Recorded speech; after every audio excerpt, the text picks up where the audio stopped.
Assalamualaikum warahmatullahi wabarakatuh. Kami daripada kumpulan 7 daripada section 1 untuk subjek elektronik 2 yang akan membentangkan mini projek yang bertajuk Power Supply Unit for Printer. Sebelum itu, izinkan saya untuk mengenalkan nama-nama bagi ahli kumpulan kami, iaitu terdiri daripada Aina Suraya binti Hairul Ajiki, saya sendiri Muhammad Luqman Hakim bin Jaafar dan juga Lavania Patricia. Okey, saya akan membincangkan berkenaan dengan pendahuluan. Okey. Printer elektronik telah menarik perhatian yang semakin meningkat dalam beberapa tahun kebelakangan ini. Okey, kita terbahagi kepada dua jenis penerus. Penerus ini lebih dikenali sebagai rectifier, iaitu terdiri daripada penerus gelombang separuh dan juga penerus gelombang penuh. Keluaran penerus diratakan oleh penapis elektronik, iaitu yang mewakili transformer, diod 1N4001, kapasitor, perintang boleh laras dan juga pengatur voltaj. Okey, untuk projek ini kami akan membincangkan bagaimana penerus gelombang separuh dapat berfungsi di dalam sebuah printer. Okey, menurut teori, penerus ini adalah peranti yang meneruskan arus ulang-alik AC kepada arus terus DC. Okey, seterusnya penerus gelombang separuh ini akan melepasi separuh kitaran positif dan membuang separuh kitaran negatif untuk mencipta keluaran pada DC, iaitu direct current. Okey, penerus separuh gelombang menghasilkan lebih banyak riak daripada penerus gelombang penuh dan lebih banyak penapisan yang diperlukan. Okey, berikut yang kita dapat lihat, gambar yang di sebelah kiri adalah gambar bagaimana penerus itu daripada gelombang AC dia akan bertukar kepada gelombang direct current, iaitu mewakili kitaran positif sahaja. Dan sebelah kanan pula kita dapati bahawa terdapat formula-formula yang digunakan di dalam projek yang telah kami bangunkan ini, iaitu VP, iaitu VPIC bersamaan dengan VRMS kali dengan 1.414 dan untuk mencari VRMS pula sama juga sama dengan VP kali 0.707. Seterusnya kita akan masuk pula kepada prosedur. Sebelum itu saya perkenalkan diri saya. Saya Aina Suraya binti Hairul Ajiki daripada Fakulti FPTV Elektron Elektronik akan membentangkan bahagian prosedur, susunan komponen dan juga perbincangan yang telah didapati daripada pembinaan projek Power Supply Unit for Printer.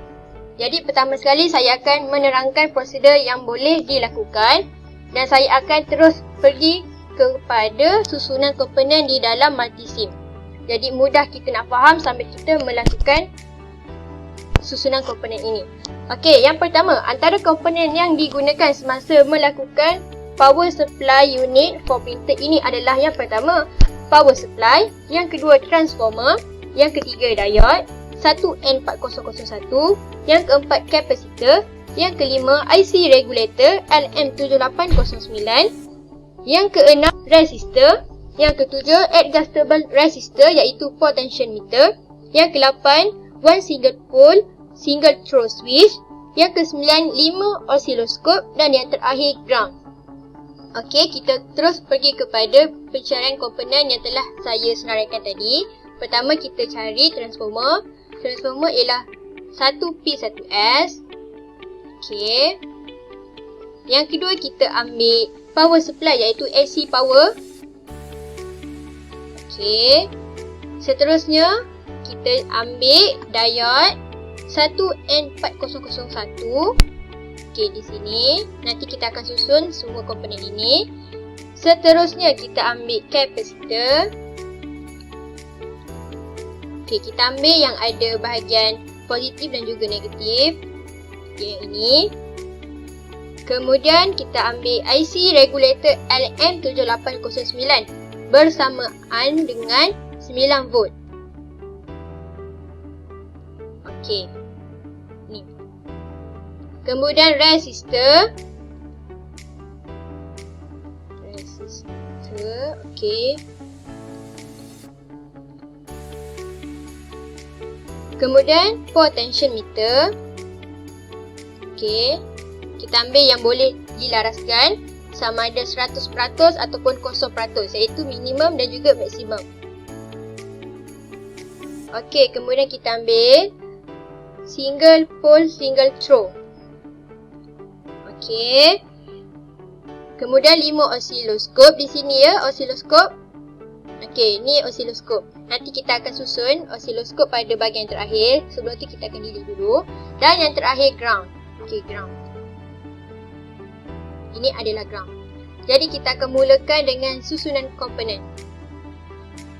Okey, yang pertama. Okey, yang kedua kita akan ambil transformer di bahagian sini.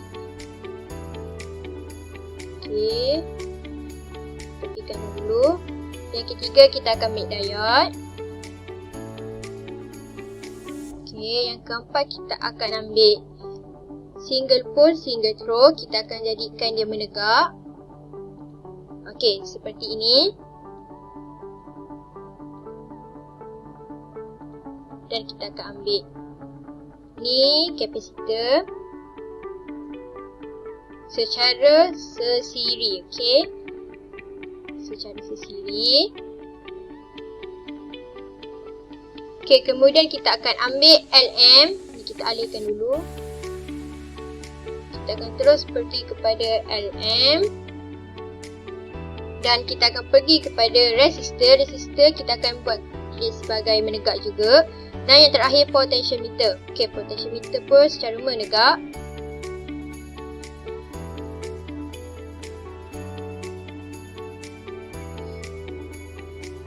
Okey, kita akan jadikan dia macam ni.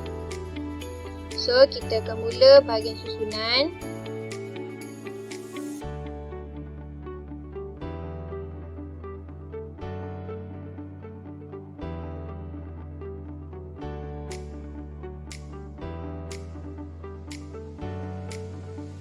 Lepas tu kita akan ambil ground untuk diletakkan pada bahagian bawah.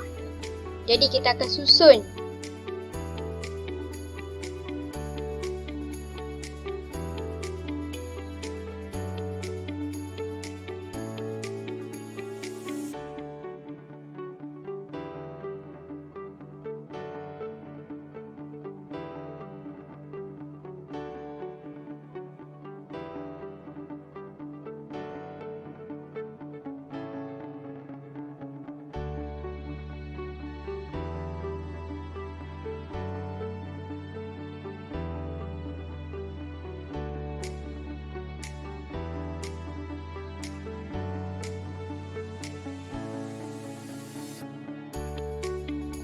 Okey, setelah selesai, kita akan teruskan pula kepada memasukkan 5 osiloskop yang perlu diletakkan untuk kita mencari gelombang yang boleh dihasilkan pada setiap diode, pada setiap penerus.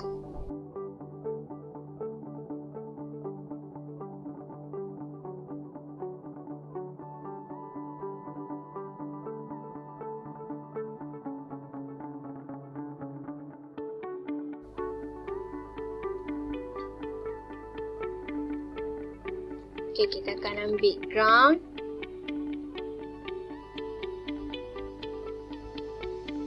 Okey, yang ketiga, kita akan letakkan selepas diode.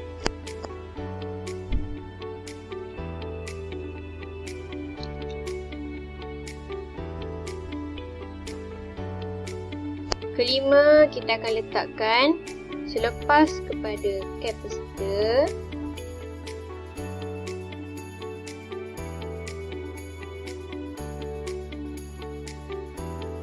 Yang terakhir kita akan letakkan berdekatan dengan rintangan, okey, iaitu resistor.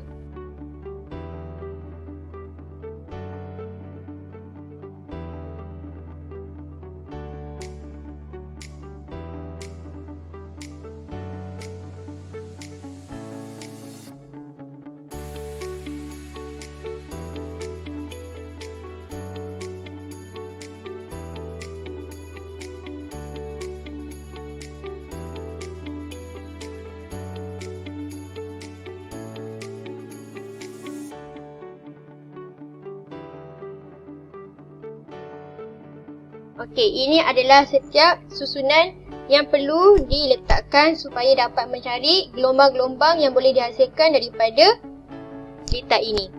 Okey, itu sahaja prosedur yang boleh dilakukan semasa menyusun komponen-komponen untuk menghasilkan power supply unit for printer.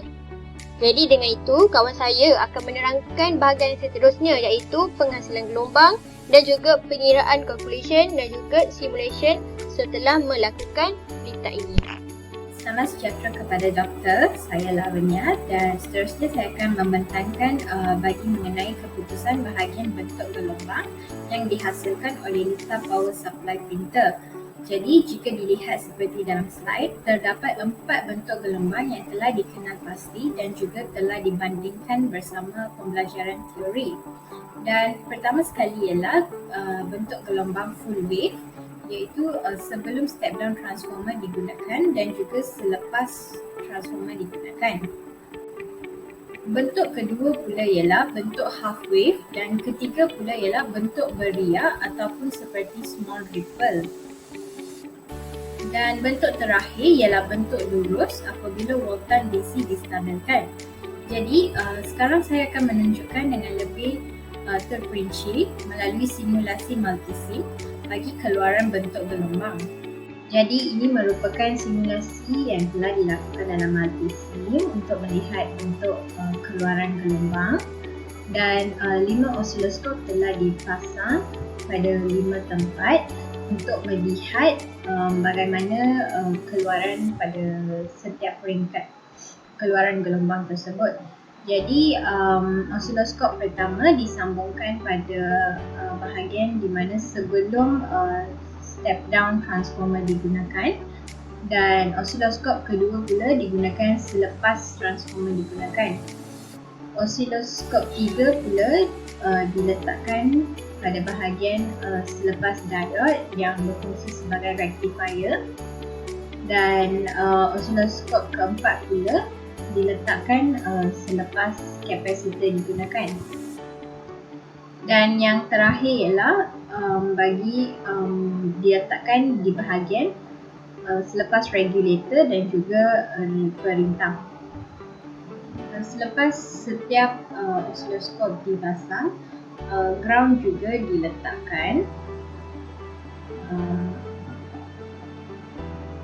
Susunan litar adalah seperti ini supaya nampak lebih teratur dan kemas. Jadi semasa disimulasi, scale dan juga time akan dilaraskan supaya bentuk gelombang dapat dilihat dengan lebih jelas lagi. Jadi bagi bahagian sebelum transformer digunakan, dapat dilihat bahawa bentuk gelombang adalah dalam full wave. Hal ini kerana semua kuasa yang digunakan adalah bekalan kuasa AC dan ia akan memberikan full wave. Dan jika dilihat pada bahagian voltage juga, voltagenya adalah lebih besar di mana ia menunjukkan voltan ini belum dikurangkan dan belum diaplikasikan dengan step down transformer. Kemudian pada bahagian kedua pula, osiloskop kedua di mana selepas transformer step down digunakan.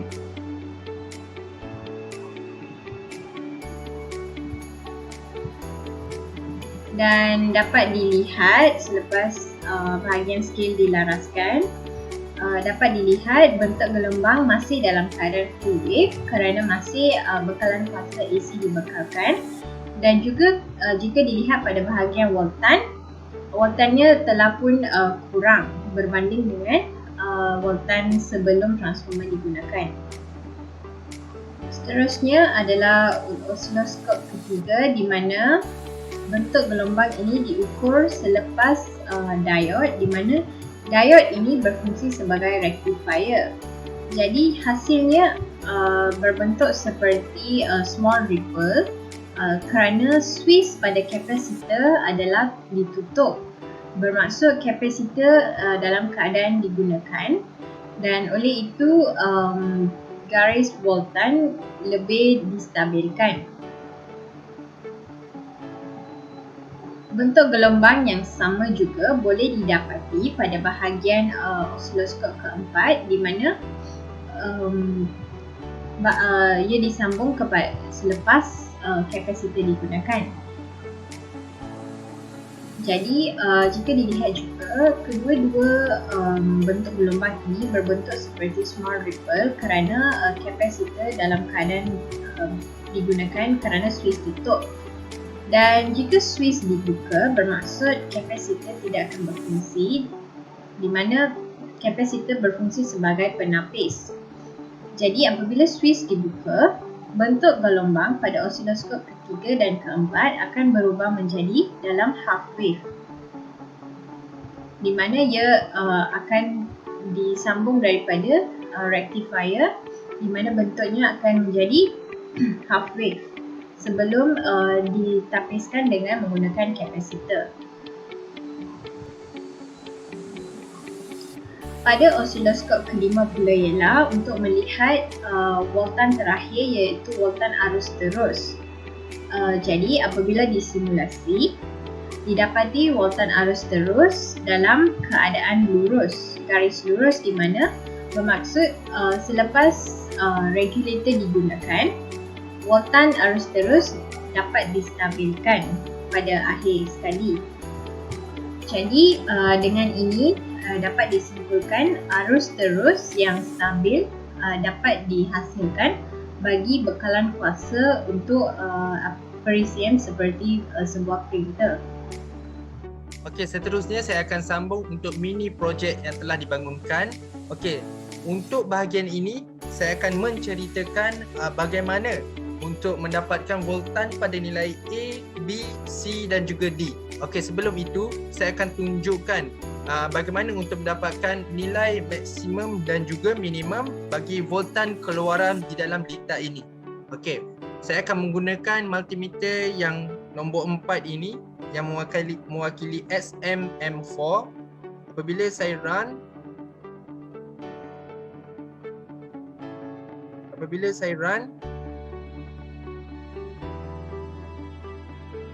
dan apabila kita laras pada 0 ohm, kita dapati bahawa nilai multimeter ini mengeluarkan 9.075 volt. Dan juga apabila kita laraskan pada 100, kita juga akan dapat 9.075 volt. Okey, seterusnya saya akan menerangkan bagaimana untuk mendapatkan nilai voltan pada titik A, B, C dan juga D. And then kita boleh compare di dalam satu jadual di dalam report di mana yang mewakili nilai yang dikeluarkan melalui pengiraan teori dan juga nilai yang terdapat di dalam multisim ini. Okey, so kita boleh compare, kita boleh dapatkan nilai di antara adakah ianya sama ataupun tidak. First kali saya akan menggunakan multimeter pada pertama ini, iaitu apabila arus melalui transformer dan juga kita akan detect berapa nilai voltan pada point A ini. So apabila kita run dan kita dapati bahawa nilai yang dikeluarkan oleh multimeter itu adalah 11.98. 11.98 ini adalah nilai yang dekat dengan teori pengiraan, di mana teori pengiraan ini mengeluarkan voltan sebanyak 12 volt. Okey. Okey, seterusnya saya akan pergi pada multimeter nombor 2 ini. Okey, kita dapati bahawa multimeter nombor 2 ini mengeluarkan voltan sebanyak 15.48. Okey, di mana 15.48 ini adalah nilai voltan di dalam multisim. Jika dilihat pada teori pengiraan, okey, kita dapati bahawa nilainya adalah 15.57.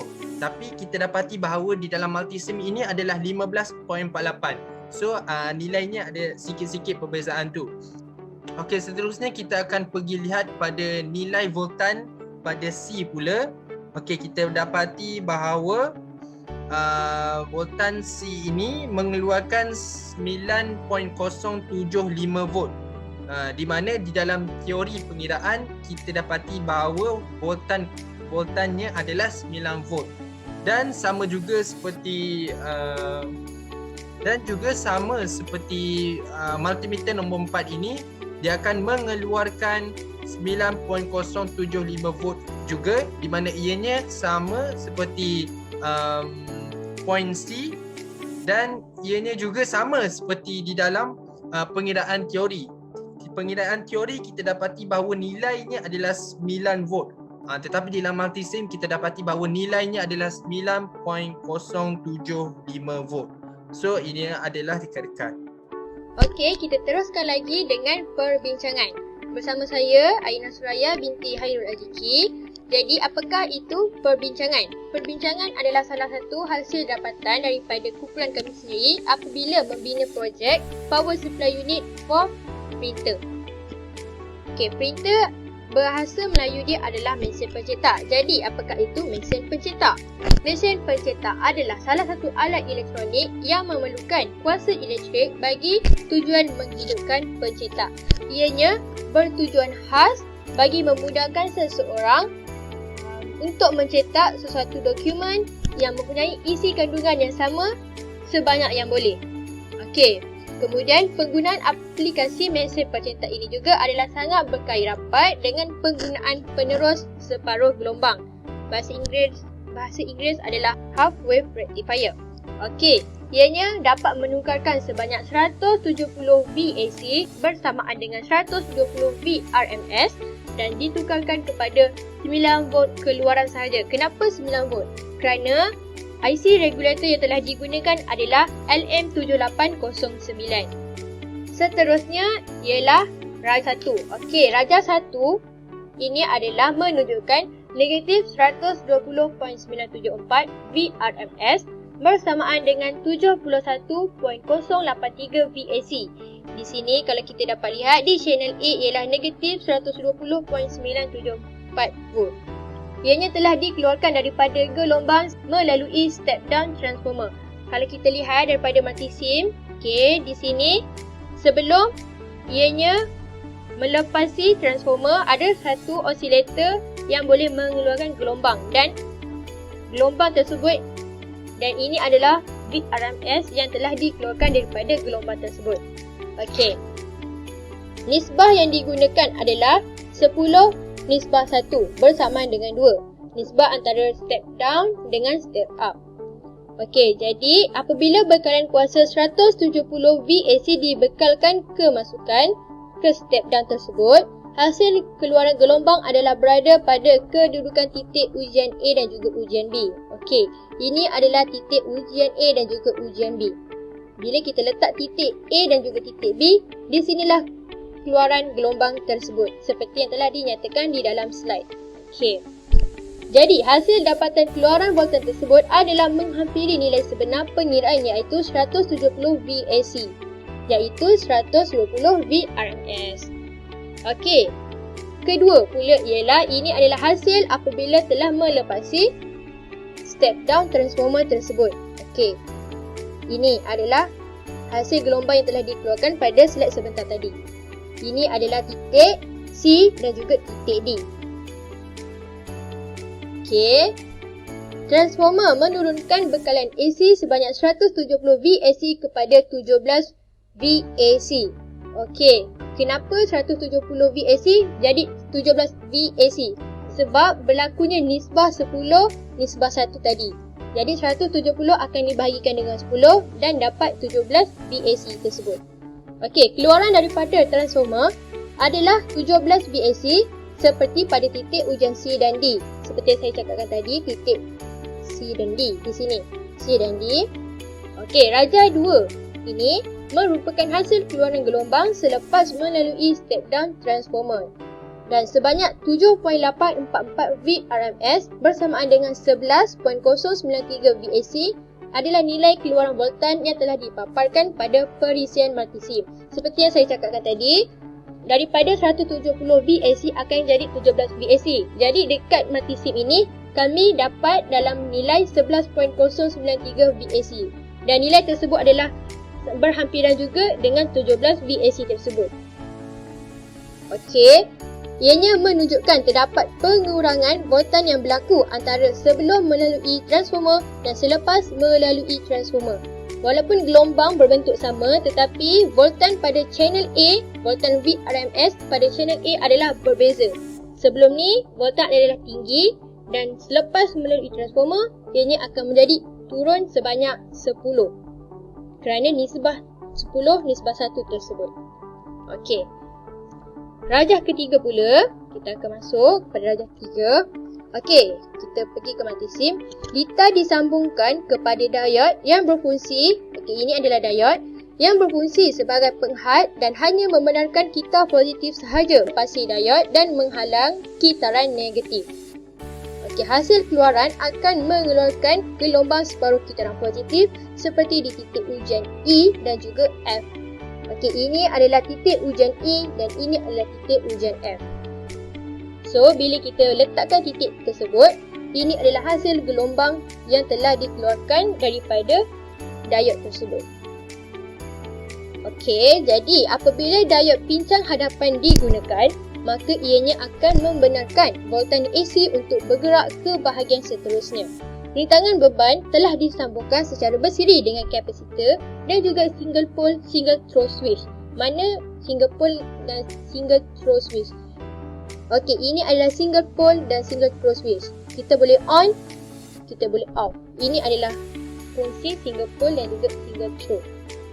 Okey, kemudian apabila single pole single throw switch di off, okey, apabila kita off, kita buka switch tu, rajah 3 menunjukkan keluaran gelombang yang berbentuk gelombang separuh terhasil di mana diod hanya membenarkan hanya separuh pada kitaran positif AC, input isyarat dan menyekat separuh kitaran negatif isyarat AC. Macam kita lihat pada gelombang ini, tiada berlakunya kitaran positif yang telah dipaparkan. Hanya kitaran positif sahaja yang telah dipaparkan. Jadi, ini adalah fungsi diod tersebut.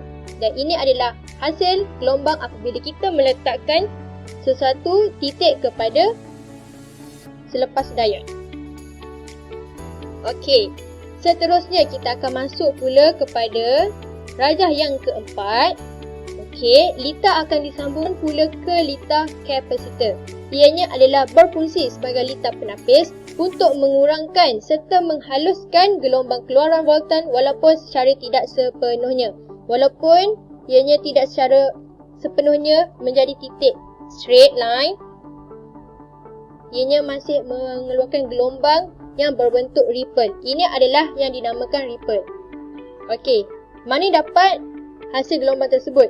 Kerana kita perlu meletakkan pada titik G dan juga H. Okey, ini adalah titik G dan juga H. Apabila kita letakkan titik ini, keluaran gelombang selepas kapasitor ini akan keluar berbentuk ripple. Hasil daripada proses cas dan nyah-cas gelombang separuh kitaran positif ini akan menghasilkan bekalan ripple voltage seperti yang saya cakapkan tadi. Ripple. Okey, ini adalah berbentuk ripple. Ianya tidak straight dan ianya tidak berbentuk gelombang separuh penuh. Okey, semakin tinggi nilai pada kapasitor yang digunakan, semakin tinggi keluaran ripple pada gelombang. Okey, seperti multisim kami. Okey, maafkan saya. Sepatutnya ini adalah sebanyak 100 UM. Okey, semakin tinggi nilai pada kapasitor, akan semakin jelas ripple yang dipaparkan pada multisim. Oleh itu, pada kapasitor ini, semua pengguna boleh mengurangkan atau menurunkan voltan tersebut. Okey, jadi yang terakhir, apabila single pole single throw switch di on, okey, bila di on, ni kita tadi off, apabila kita on, okey, maka terhasillah bentuk ripple yang diterima selepas kapasitor disambungkan ke dalam lita rajah 4 ini. Okay, ni off dan ini on. Okey, yang terakhir iaitu gelombang yang kelima. Gelombang terakhir adalah gelombang straight line. Okey, gelombang straight line ini adalah hasil daripada titik yang terakhir, kedua terakhir iaitu I dan juga J. Di sini I dan di sini adalah J. Okey, Bagi menghasilkan bekalan kuasa DC yang stabil dan tetap, litar pengatur voltan diperlukan. Litar pengatur voltan diperlukan. Komponen LM7809 digunakan sebagai litar pengatur voltan yang mana nombor 09 yang merujuk kepada nilai voltan 9V. Macam saya cakapkan tadi, 7809 adalah merupakan 9V pada keluaran. Hasil keluaran daripada litar ini akan menghasilkan isyarat bekalan kuasa 9VDC seperti di titik ujian I dan J di darjah 5. Pada hasil keluaran voltan yang terpapar di osilator menunjukkan sebanyak 9.076V. Kalau kita tengok di channel A, sebanyak 9.076V. Jadi ianya adalah sangat menghampiri dengan nilai asal 9VDC tersebut. Secara umumnya, bekalan kuasa ini telah menukarkan bekalan kuasa 170VAC kepada bekalan kuasa 9VDC. Jadi itu saja proses penukaran daripada AC kepada DC berkenaan dengan power supply unit for printer. Sebagai kesimpulan daripada projek mini yang telah dibina ini, dapat disimpulkan bahawa litar penerus separuh gelembang boleh dibina dan ia dapat mengukur dan merekod voltan dan lengkung keluarannya secara sistematik. Malah penerus separuh gelembang ini juga digunakan untuk menukar AC kepada voltan DC. Dan fungsi utama penerus ini juga dapat diaplikasikan dalam aplikasi industri, di mana sebagai contoh, aksesori untuk penerus 25A pencetak motor MD25A dapat bertindak balas dinamik yang cepat dan mempunyai ketepatan peraturan voltan tinggi. Selain daripada itu, ia juga mempunyai perlindungan automatik terhadap over voltage ataupun under voltage, mahupun seperti litar pintas, arus lebih dan sebagainya. Dan akhir sekali, penerus ini juga dilengkapi dengan fungsi operasi pemulihan automatik yang dapat memastikan kerja yang selamat dan boleh dipercayai. Sekian sahaja daripada saya dan juga ahli kumpulan saya. Sekian, terima kasih.